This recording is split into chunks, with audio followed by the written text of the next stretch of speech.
10 days ബാച്ചിൽ നമ്മൾ set ചെയ്തിട്ടുള്ളത്. ഏറ്റവും ചുരുങ്ങിയ ഫീസിൽ നിങ്ങൾക്ക് ഏറ്റവും റിച്ച് ആയിട്ടുള്ള കോണ്ടന്റ് ഏറ്റവും അനുയോജ്യമായിട്ടുള്ള സമയത്താണ് നമ്മൾ 10 ഡേയ്സ് ബാച്ചിൽ നിങ്ങൾക്ക് വേണ്ടി.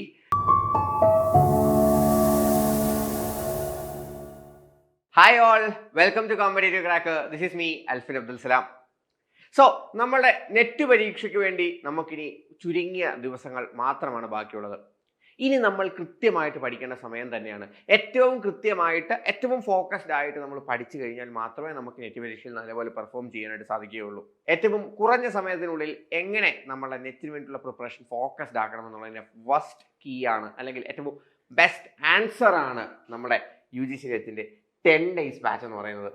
നിങ്ങളുടെ സബ്ജക്ട്സ് എന്തുമായിക്കോട്ടെ, English, commerce, economics, management, or if you are preparing for anything, paper 1 is must for you. ഇതെല്ലാം തന്നെ നിങ്ങളുടെ സബ്ജക്ട് പേപ്പറും പേപ്പർ 1ഉം നമുക്ക് 10 ദിവസം കൊണ്ട് റിവൈസ് ചെയ്യാൻ വേണ്ടിയിട്ട്, നമ്മൾ മിസ് ചെയ്ത് പോയ പോർഷൻസ് നമ്മൾ ഓർത്തെടുക്കാൻ വേണ്ടിയിട്ടാണ് നമ്മുടെ 10 ഡേയ്സ് ബാച്ച് നമ്മൾ എഞ്ചിനീയർ ചെയ്തിട്ടുള്ളത്. 10 ദിവസത്തിൽ ഡെയിലി 2 മണിക്കൂർ, 1 for paper 1 and 1 for paper 2, 20 മണിക്കൂർ ലൈവ് ക്ലാസ്സുകളും ഏറ്റവും ഇമ്പോർട്ടൻ്റ് ആയിട്ടുള്ള മോഡൽ എക്സാമുകളും. 15 നമുക്ക് മോഡൽ പരീക്ഷകൾ, എങ്ങനെയാണോ നിങ്ങൾ നെറ്റ് പരീക്ഷ നേരിടാൻ പോകുന്നത് അതുപോലെ തന്നെ റിപ്പീറ്റഡ് അല്ലാത്ത ചോദ്യങ്ങൾ ഇൻക്ലൂഡ് ആയിട്ടുള്ള 15 മോഡൽ എക്സാംസ് ഇൻക്ലൂഡ് ആയിട്ട് ലൈവ് ക്ലാസ്സുകളിലും മോഡൽ എക്സാമുകളിലും വർക്കൗട്ടുകളിലും പോളുകളിലുമായിട്ട് ഏകദേശം 4000-ലധികം ചോദ്യങ്ങൾ, പ്രീവിയസ് ഇയർ ക്വസ്റ്റ്യൻസ് ഉൾപ്പെടെയുള്ള മോഡൽ ചോദ്യങ്ങളും നിങ്ങൾക്ക് പ്രാക്ടീസ് ചെയ്യാനുള്ള ഒരു അവസരമാണ് നമ്മുടെ 10 ഡേയ്സ് ബാച്ചിൽ നമ്മൾ സെറ്റ് ചെയ്തിട്ടുള്ളത്. ഏറ്റവും ചുരുങ്ങിയ ഫീസിൽ നിങ്ങൾക്ക് ഏറ്റവും റിച്ച് ആയിട്ടുള്ള കോണ്ടന്റ് ഏറ്റവും അനുയോജ്യമായിട്ടുള്ള സമയത്താണ് നമ്മൾ 10 ഡേയ്സ് ബാച്ചിൽ നിങ്ങൾക്ക് വേണ്ടി നൽകുന്നത്. സോ നിങ്ങൾ ഇപ്പോൾ തന്നെ നിങ്ങളുടെ 10 ഡേയ്സ് ബാച്ചിലേക്കുള്ള നമ്മുടെ റാപ്പ് അപ്പ് ബാച്ചിലേക്കുള്ള അഡ്മിഷൻസ് ഇപ്പോൾ തന്നെ നേടിയെടുക്കുക. അഡ്മിഷൻസിന് വേണ്ടി ഉറപ്പായിട്ട് നമ്മുടെ ബോർഡ് നമ്പർ ആയിട്ടുള്ള 8086881144 എന്ന നമ്പറിലേക്ക് വിളിക്കുകയോ നമ്മളെ താഴെ വീഡിയോയിൽ പിൻ ചെയ്തിട്ടുള്ള നിങ്ങളുടെ ഗൂഗിൾ ഫോമിലേക്ക് നിങ്ങളുടെ ഡീറ്റെയിൽസ് ഷെയർ ചെയ്ത് തരികയോ ചെയ്യുക. സോ നമ്മൾ ഇന്ന് ഡിസ്കസ് ചെയ്യാൻ പോകുന്ന ടോപ്പിക് എന്ന് പറഞ്ഞു കഴിഞ്ഞാൽ എന്തുകൊണ്ട് നമ്മൾ നെറ്റിൽ തോൽക്കുന്നു എന്നുള്ളതാണ്. എന്തുകൊണ്ട് 2, 3, 4, 5 തവണ എഴുതിയിട്ട് നമുക്ക് നെറ്റ് കിട്ടുന്നില്ല എന്നുള്ളതാണ്. അറ്റംപ്റ്റ് ചെയ്തിട്ടും നമുക്ക് 1, 2, 3, 4 മാർക്കുകൾക്കോ അല്ലെങ്കിൽ അത്യാവശ്യം നല്ല വലിയ സ്കോറിലോ നമുക്ക് JRF മിസ്സാകുന്നു, നെറ്റ് മിസ്സാകുന്നു, അഡ്മിഷൻ ടു PhD മാത്രം നമ്മൾ നിന്നു പോകുന്നു എന്നുള്ള ചോദ്യത്തിന് ഉത്തരം നൽകുവാനായിട്ടാണ് 5 കാര്യങ്ങളാണ് നിങ്ങളെ നെറ്റ് ലഭിക്കുന്നതിൽ നിന്നും തടഞ്ഞു വയ്ക്കുന്നത്. എന്തൊക്കെയാണ് ആ കാര്യങ്ങൾ നമുക്ക് നോക്കാം. ആദ്യമായിട്ട് തന്നെ നമുക്കില്ലാത്ത ഒരു കാര്യം എന്ന് പറയുന്നത് പ്രോപ്പർ ആയിട്ടുള്ള ഒരു സ്റ്റഡി സിസ്റ്റമാണ്. എല്ലാവരും പറയുന്ന ഒരു കാര്യമാണ്, നെറ്റ് ബുദ്ധിയുള്ളവർക്ക് പറഞ്ഞിട്ടുള്ളതാണ്. അപ്പോൾ ഓബ്വിയസ്ലി നമ്മളെ സൈക്കോളജിക്കലി സ്ട്രൈക്ക് ചെയ്യുന്ന ഒരു കാര്യവുമാണ്.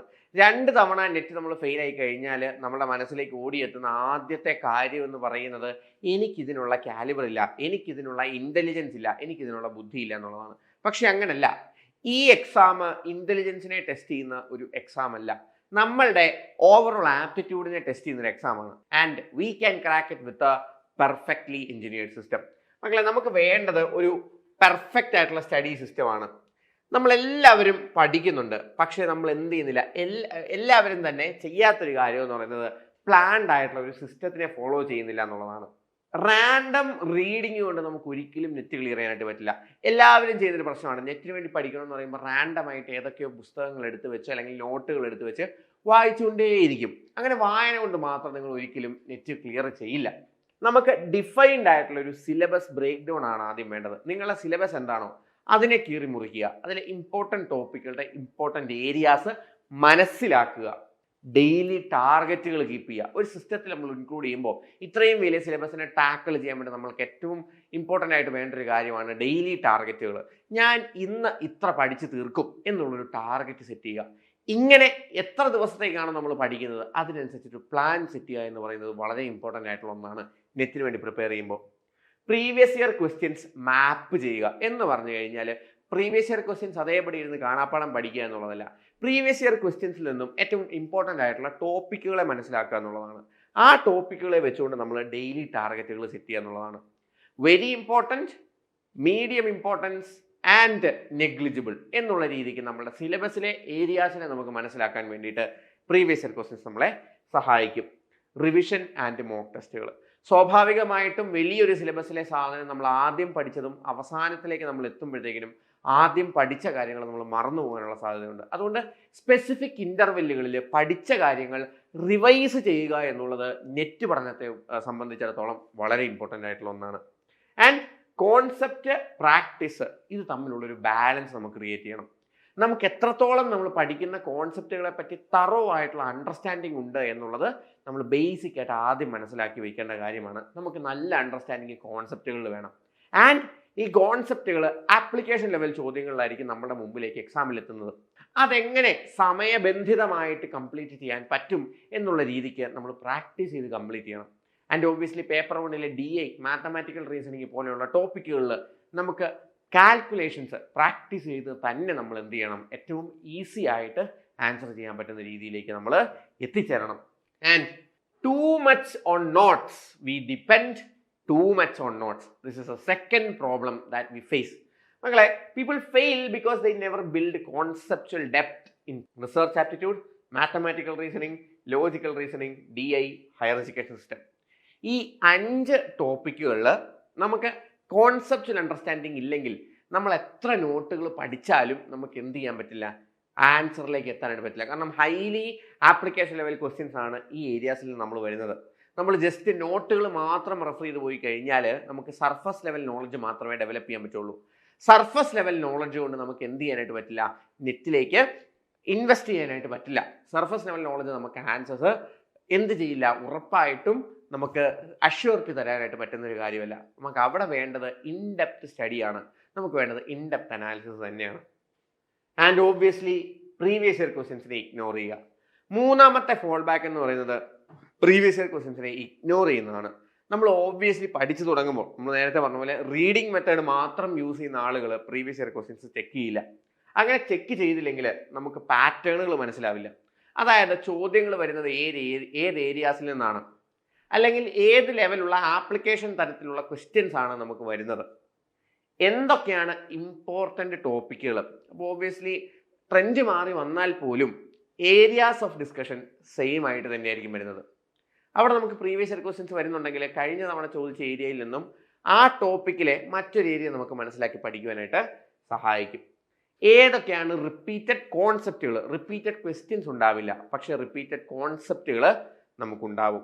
അത് നമുക്ക് പേപ്പർ 1 പല മൊഡ്യൂളുകളിലും നമ്മൾ പഠിച്ചിരിക്കേണ്ട കാര്യങ്ങൾ തന്നെയുമായിരിക്കും. ക്വസ്റ്റ്യൻസ് ഫ്രെയിമിംഗ് സ്റ്റൈൽ എന്തുകൊണ്ടാണ് ഇത് ഇമ്പോർട്ടൻ്റ് ആവുന്നതെന്ന് പറഞ്ഞാൽ ഇത് നമുക്ക് പരീക്ഷ എഴുതുമ്പോഴായിരിക്കും നമ്മൾ ഇമ്പോർട്ടൻ്റ് ആവുന്നത്. പ്രീവിയസ് ഇയർ ക്വസ്റ്റ്യൻസ് മനസ്സിലാക്കി കഴിയുമ്പോഴാണ് ക്വസ്റ്റ്യൻസ് ഫ്രെയിം ചെയ്യുന്ന രീതി നമുക്ക് മനസ്സിലാകുന്നത്. ഈ ഫ്രെയിം ചെയ്യുന്ന രീതിയാണ് ചോദ്യങ്ങളെ കൺഫ്യൂസിങ് ആക്കി മാറ്റുന്നത്. അപ്പോൾ നമ്മൾ ഈ ടെക്നിക്ക് മനസ്സിലാക്കി കഴിഞ്ഞാൽ ഒരു ക്വസ്റ്റ്യൻ കണ്ടു കഴിയുമ്പോൾ ഇത് എന്താണ് നമുക്ക് പെട്ടെന്ന് ഐഡൻറ്റിഫൈ ചെയ്യാനും ആ ഒരു ക്വസ്റ്റ്യനിൽ നമ്മൾ സ്പെൻഡ് ചെയ്യുന്ന ടൈമിനെ കുറയ്ക്കുവാനും എളുപ്പത്തിൽ നമുക്ക് ആൻസറിലേക്ക് എത്തുവാനും സഹായിക്കുന്ന ഒന്നാണ് നമ്മുടെ ക്വസ്റ്റ്യൻ ഫ്രെയിമിംഗ് സ്റ്റൈൽ എന്ന് പറയുന്നത്. And obviously the next one is difficulty level. ഏതൊക്കെ ഡിഫിക്കൽട്ടി ലെവലിലുള്ള ക്വസ്റ്റ്യൻസ് ആണ് വരുന്നത് നമുക്കറിയാം. 50-30-20 rule of the net exam എന്ന് പറയുന്നത് 50 confusing questions, 30 easy questions, 20 JRF defining questions. ഈ ഡിഫിക്കൽട്ടി ലെവൽസിനെ മാപ്പ് ചെയ്യാനായിട്ട് നമ്മളെ സഹായിക്കുന്ന ഒന്ന് തന്നെയാണ് പ്രീവിയസ് ഇയർ ക്വസ്റ്റ്യൻസ്. അതുകൊണ്ട് നമ്മൾ പ്രീവിയസ് ഇയർ ക്വസ്റ്റ്യൻസിനെ സ്കിപ്പ് ചെയ്യാൻ പാടില്ല. ആൻഡ് ഓബ്വിയസ്ലി ടൈം മാനേജ്മെൻറ്റ്, അത് പഠനത്തിലും പരീക്ഷയിലും 4ാമത്തെ കാര്യം നമ്മളെ തടയുന്നതാണ് ടൈം മാനേജ്മെൻറ്റ്. നമ്മൾ പ്രിപ്പറേഷൻ്റെ സമയത്ത് ലേറ്റ് ആയിട്ട് ആരംഭിക്കും. നമ്മളെല്ലാവരും ചെയ്യുന്നൊരു കാര്യമാണ് പ്രൊക്രാസ്റ്റിനേറ്റ് ചെയ്യുക. ഇന്ന് പഠിക്കാം, നാളെ പഠിക്കാം, നാളെ പഠിക്കാം, നാളെ പഠിക്കാം നമ്മൾ വെച്ചുകൊണ്ടിരിക്കും. ഈ സാധനം മുമ്പോട്ട് പോയിക്കൊണ്ടേ ഇരിക്കുമ്പോഴത്തേക്കും നമുക്ക് സമയം നഷ്ടപ്പെട്ടു പോകാറുണ്ട്. നോട്ടിഫിക്കേഷൻ വന്നതിന് ശേഷം പഠിക്കാൻ തുടങ്ങുന്നവരുണ്ട്, എക്സാം ഡേറ്റ് വന്നതിന് ശേഷം പഠിക്കാൻ തുടങ്ങുന്നവരുണ്ട്, ടൈം ടേബിൾ വന്നതിന് ശേഷം പഠിക്കാൻ തുടങ്ങുന്നുണ്ട്, ഹോൾ ടിക്കറ്റ് വന്നതിന് ശേഷം പഠിക്കാൻ തുടങ്ങുന്നവരുണ്ട്, പരീക്ഷയ്ക്ക് തലേന്ന് പഠിക്കാൻ തുടങ്ങുന്നവരുണ്ട്. ഇതിലേറ്റവും നേരത്തെ പഠിക്കാൻ തുടങ്ങുക എന്നുള്ളതാണ്. ഏറ്റവും നേരത്തെ പഠിക്കാൻ തുടങ്ങി ഏറ്റവും സ്ട്രക്ചേർഡ് ആയിട്ട് പഠിച്ച് മുമ്പോട്ട് പോകുക എന്നുള്ളതാണ് ആദ്യത്തെ സൊല്യൂഷൻ എന്ന് പറയുന്നത്. ആൻഡ് ഓബ്വിയസ്ലി ഒരു ഡെയിലി റുട്ടീൻ വെക്കാത്തത് നമ്മളുടെ ജീവിതശൈലിയുടെ ഭാഗമാക്കി നമുക്ക് മാറ്റിയാൽ മാത്രമേ നമ്മൾ നേരത്തെ പറഞ്ഞ പോലെ നമ്മുടെ സ്റ്റഡി പ്ലാനിനോട് നമുക്ക് എന്ത് ചെയ്യാൻ പറ്റുള്ളൂ, ഇതിനെ മിങ്കിൾ ചെയ്തുകൊണ്ട് നമുക്ക് ഡെവലപ്ഡ് ആയിട്ട് എന്ത് ചെയ്യാനായിട്ട് പറ്റുള്ളൂ, ഈ ഷോട്ട് ക്രിയേറ്റ് ചെയ്യാനായിട്ട് പറ്റുകയുള്ളൂ. ആ ഒരു ആ ഒരു പാറ്റേൺ ഓഫ് ലേണിംഗ് നമ്മൾ കീപ്പ് ചെയ്താൽ മാത്രമേ നമുക്ക് എന്ത് കിട്ടുള്ളൂ, നമുക്ക് ഈ സിലബസിനെ മൊത്തം കവർ ചെയ്യാനായിട്ട് പറ്റുള്ളൂ. ലോങ് ടേം പ്ലാൻ നമ്മൾ കീപ്പ് ചെയ്യാറില്ല. നമുക്കറിയാം വർഷത്തിൽ 2 തവണ നെറ്റ് പരീക്ഷ വരുമെന്ന്. നമ്മൾ ഒരിക്കലും ഒരു വർഷം തുടങ്ങുമ്പോൾ ഡിസംബറിലേക്ക് നമ്മൾ നെറ്റിനെ പ്ലാൻ ചെയ്ത് ജൂണിലെ എക്സാമിന് ഒരു മെഗാ മോക്ക് എക്സാം ആയിട്ട് പ്ലാൻ ചെയ്ത് നമ്മളൊരു ലോങ് ടേം പ്ലാൻ നമ്മൾ നെറ്റിന് കീപ്പ് ചെയ്യാറില്ല. നമ്മൾ മറ്റു കാര്യങ്ങൾ ചെയ്യുന്നതിൻ്റെ കൂടെ ഒരു സൈഡായിട്ട് മാത്രമാണ് നമ്മൾ നെറ്റിൻ്റെ പ്രിപ്പറേഷൻ നമ്മൾ കീപ്പ് ചെയ്യുന്നത്. അങ്ങനെ നമുക്ക് അതിനെ മാറ്റിയിട്ട് എന്ത് ചെയ്യാനായിട്ട് പറ്റണം? ലോങ് ടേം പ്ലാനുകൾ നമുക്ക് ഡിവൈസ് ചെയ്യാനായിട്ട് പറ്റണം. അതായത് നമ്മൾ ജൂണിലേക്കാണ് പ്ലാൻ ചെയ്യുന്നതെങ്കിൽ അതിന് കുറേ നാളുകൾ മുമ്പ് തൊട്ട്, നോട്ടിഫിക്കേഷൻ വരുന്നതിന് മുമ്പ്, ആളുകൾ നെറ്റിനെ പറ്റി സംസാരിച്ച് തുടങ്ങുന്നതിന് മുമ്പ് തന്നെ നമുക്കൊരു ലോങ് ടേമിൽ ഈ സാധനത്തിനെ കീപ്പ് ചെയ്തുകൊണ്ട് അതിൻ്റെ എയിം ചെയ്ത്, ആ എക്സാമിനെ എയിം ചെയ്ത് ലോങ് ടേമിലേക്ക് നമ്മൾ പ്ലാനുകൾ സെറ്റ് ചെയ്ത് നമ്മൾ ഡെയിലി റുട്ടീനിൽ പഠിച്ചു തുടങ്ങേണ്ടത് അത്യാവശ്യമാണ്. ആൻഡ് ഫേവറേറ്റ് ടോപ്പിക്കുകൾ മാത്രം പഠിക്കുക. ഓബ്വിയസ്ലി എല്ലാ പരീക്ഷകൾക്കും തയ്യാറെടുക്കുന്നവരും വരുത്തി വെക്കുന്ന ഏറ്റവും വലിയ പ്രശ്നങ്ങളിലൊന്നാണ് ഫേവറേറ്റ് ടോപ്പിക്കുകൾ. നമുക്ക് ഇഷ്ടമുള്ള, നമുക്ക് താല്പര്യമുള്ള ടോപ്പിക്കുകൾ നമ്മൾ എന്ത് ചെയ്യും? വീണ്ടും വീണ്ടും വീണ്ടും വീണ്ടും ഇരുന്ന് പഠിച്ചുകൊണ്ടിരിക്കും. അപ്പം നമുക്ക് പരിചയമില്ലാത്ത ടോപ്പിക്കുകൾ വീണ്ടും വീണ്ടും വീണ്ടും നമുക്ക് അപരിചിതമായിക്കൊണ്ടേയിരിക്കും. സോ എല്ലാ ടോപ്പിക്കുകൾക്കും പരീക്ഷയുടെ ഇമ്പോർട്ടൻസ് അനുസരിച്ച് പഠിക്കുക. ചിലപ്പോൾ നമ്മളുടെ ഫേവറേറ്റ് ടോപ്പിക്ക് നെറ്റ് പരീക്ഷയ്ക്ക് വേണ്ടാത്ത ടോപ്പിക്കായിരിക്കും. So what you have to do is understand what is important for the exam and focus on that. And ഒരു ടോപ്പിക്കുകൾ നമ്മൾ വിട്ടുകളയാനായിട്ട് പാടില്ല. പീരിയോഡിക് റിവിഷൻ ഇല്ലാത്തതാണ് മറ്റൊരു കാര്യം. നമ്മൾ എന്ത് ചെയ്യുമ്പോൾ പഠിത്തം തുടങ്ങുമ്പോഴത്തേക്കും നമ്മൾ പറഞ്ഞ പോലെ തന്നെ മറന്നു പോകും. വലിയ സിലബസ് ആണ്. അത് നമ്മൾ പീരിയോഡിക് ആയിട്ട് റിവൈസ് ചെയ്യുക എന്നുള്ളതും വളരെ ഇമ്പോർട്ടൻ്റ് ആയിട്ടുള്ളൊരു കാര്യം തന്നെയാണ്. ആൻഡ് ഏറ്റവും ഇമ്പോർട്ടൻ്റ് ആയിട്ട് നമ്മളുടെ ആൻസേഴ്സിലേക്ക്, നമ്മളുടെ റിസൾട്ടിലേക്ക് നമ്മളെ എത്തിക്കുന്ന കാര്യം എന്ന് പറയുന്നത് കൺസിസ്റ്റൻസിയാണ്. എല്ലാവർക്കും നഷ്ടപ്പെട്ടു പോകുന്നൊരു കാര്യവും കൺസിസ്റ്റൻസി തന്നെയാണ്. ഈ കൺസിസ്റ്റൻസി കീപ്പ് ചെയ്താൽ മാത്രമേ നമുക്ക് നെറ്റ് ക്ലിയർ ചെയ്യാനായിട്ട് പറ്റുള്ളൂ. നോക്കിയേ, എല്ലാവരും പഠിക്കുന്നത്, നമ്മൾ പഠിക്കാൻ തുടങ്ങുന്നതാണ് ഡേ 1 ഹൈലി മോട്ടിവേറ്റഡ് ആയിരിക്കും. ഡേ 2 നമ്മൾ നല്ലപോലെ പഠിക്കും. ഡേ 3 ആകുമ്പോൾ ടയേർഡാവും. ഡേ 4 നമ്മൾ ബ്രേക്ക് എടുക്കും. ഡേ 5 നമ്മൾ ബ്രേക്ക് എടുക്കും. പിന്നെ ഈ 2 ദിവസം ബ്രേക്ക് എടുത്തല്ലോ എന്നോർത്ത് നമ്മൾ പാനിക് ചെയ്യും. ഈ പാനിക് ചെയ്തിട്ട് ഞാൻ ഇത്ര ദിവസം കളഞ്ഞല്ലോ എന്നോർത്ത് നമ്മൾ ഗിൽറ്റ് ചെയ്യും. എന്നിട്ട് നമ്മൾ അടുത്ത ആഴ്ച വീണ്ടും സ്റ്റാർട്ട് ചെയ്യും. നമ്മൾ 2 ദിവസം പഠിച്ചു, 5 ദിവസം വെറുതെ കളഞ്ഞു. ഈ ഒരു പാറ്റേൺ നമ്മൾ ബ്രേക്ക് ചെയ്യണം. നമ്മൾക്ക് കൺസിസ്റ്റൻസി കീപ്പ് ചെയ്യണം. നമ്മൾ ഹൈലി മോട്ടിവേറ്റഡ് ആയില്ലെങ്കിലും കുഴപ്പമില്ല ഡേ 1. പക്ഷേ നമ്മൾ ഡേ 1 എന്ത് ഇൻപുട്ട് കൊടുക്കുന്നോ അതോ അതിനപ്പുറമോ ഡേ 2 കൊടുക്കണം, അതോ അതിനപ്പുറമോ ഡേ 3 കൊടുക്കണം. ആ ഒരു പാറ്റേൺ നമ്മൾ കീപ്പ് ചെയ്ത് പോയാൽ മാത്രമേ നമുക്ക് നെറ്റ് ക്ലിയർ ചെയ്യാനായിട്ട് പറ്റുള്ളൂ. മക്കളെ, ഞാൻ വീണ്ടും പറയുന്നു, കൺസിസ്റ്റൻസി ഈസ് ദി കീ. നിങ്ങൾ മോട്ടിവേറ്റഡ് ആയിട്ട് പഠിക്കാതെ ഡിസിപ്ലിൻഡ് ആയിട്ട് പഠിക്കുക. നിങ്ങൾക്ക് പഠിക്കാനുള്ള കാര്യങ്ങളെ ടേബിളായിട്ട് തിരിക്കുക. ഈ തിരിച്ച ടേബിളിനെ കൃത്യമായിട്ട് ഫോളോ ചെയ്യുക. ലോങ് ടേം പ്ലാനുകൾ സെറ്റ് ചെയ്യുക. നിങ്ങൾക്ക് ഇമ്പോർട്ടൻ്റ് ആയിട്ടുള്ള ടോപ്പിക്കുകളെ പ്രീവിയസ് ക്വസ്റ്റ്യൻസിലൂടെ മനസ്സിലാക്കി അതിന് ഇമ്പോർട്ടൻസ് കൊടുത്ത് പഠിക്കുക. മോക്ക് പരീക്ഷകൾ എഴുതുക. നല്ല ഇൻഡെപ്ത് സോഴ്സുകൾ റെഫർ ചെയ്യുക. ഷോർട്ട് നോട്ടുകളുടെ പുറകെ പോകാതിരിക്കുക. ഇത്രയും കാര്യങ്ങൾ ചെയ്താൽ തന്നെ നമുക്ക് എന്ത് ചെയ്യാൻ പറ്റും? നെറ്റിലേക്കുള്ള നല്ലൊരു പ്രിപ്പറേഷനിലേക്ക് എത്തുവാനായിട്ട് പറ്റും. സോ നമ്മളുടെ മുമ്പിൽ ഒരുപാടധികം തടസ്സങ്ങൾ കാണും. നമ്മളുടെ മുമ്പിലേക്ക് നമ്മളെ പഠനത്തിൽ നിന്ന് പുറകോട്ട് വലിക്കുന്ന ഒരുപാടധികം ഫാക്ടേഴ്സ് കാണും. ഈ ഫാക്ടേഴ്സിനെ എല്ലാത്തിനെയും തന്നെ നമുക്ക് നമ്മളുടെ മൈൻഡിനെ കൊണ്ട്, നമ്മുടെ ഡിസിപ്ലിൻ കൊണ്ട് ടാക്കിൾ ചെയ്യാൻ പറ്റുന്നതാണ്. സോ നമ്മൾ സെറ്റ് ചെയ്യേണ്ട കാര്യങ്ങൾ എന്തൊക്കെയാണെന്ന് നിങ്ങൾക്ക് മനസ്സിലായല്ലോ. ഈ 5 പ്രശ്നങ്ങൾ നിങ്ങൾ മാറ്റി വെച്ച് കഴിഞ്ഞാൽ നിങ്ങൾക്ക് ഉറപ്പായിട്ടും നെറ്റിലേക്ക് എത്താനായിട്ട് സാധിക്കും. And be honest to yourself. ഒരിക്കലും നിങ്ങൾ നിങ്ങളെ തന്നെ വഞ്ചിക്കാൻ പാടില്ല. ഇപ്പോൾ നിങ്ങൾക്ക് ഇന്ന് പഠിക്കാൻ മടിയാണ്. അപ്പോൾ ഓബ്വിയസ്ലി നിങ്ങൾ ആദ്യം കൺവിൻസ് ചെയ്യുന്നത് നിങ്ങളെ തന്നെയായിരിക്കും. എനിക്ക് ഇത്രയും പണിയുണ്ടായിരുന്നു, എനിക്ക് ഇത്രയും ബുദ്ധിമുട്ടുകളുണ്ടായാണ്, അല്ലെങ്കിൽ എനിക്കിന്ന് ഒരുപാട് വർക്ക് ചെയ്യാനുണ്ട്, അതുകൊണ്ട് എനിക്കിന്ന് പഠിക്കാൻ സമയമില്ല എന്ന് നമ്മളെ തന്നെ കൺവിൻസ് ചെയ്ത് കഴിഞ്ഞാൽ നമ്മൾ ഒരിടത്തും എത്താനായിട്ട് പോകുന്നില്ല. Don't be dishonest to yourself എന്നുള്ളതാണ് നമ്മൾ സ്റ്റഡീസിലായിക്കോട്ടെ എന്തിലുമായിക്കോട്ടെ ആദ്യം കീപ്പ് ചെയ്യേണ്ട മോട്ടോ എന്ന് പറയുന്നത്. Be honest to yourself. നിങ്ങളുടെ ഡ്രീം നിങ്ങളുടേത് മാത്രമാണ്. അതിലേക്ക് നിങ്ങൾക്ക് തയ്യാറെടുക്കുവാൻ വേണ്ടിയിട്ട് നിങ്ങൾ നിങ്ങളുടെ മൈൻഡിനെ കീപ്പ് ചെയ്യുക തന്നെ ചെയ്യണം. So stay on track. അടുത്ത പരീക്ഷയ്ക്ക് വേണ്ടിയിട്ടെങ്കിലും നിങ്ങൾ എന്ത് ചെയ്യുക? ഈ 5 പ്രശ്നങ്ങൾ ഒഴിവാക്കി പഠിച്ചു തുടങ്ങുക.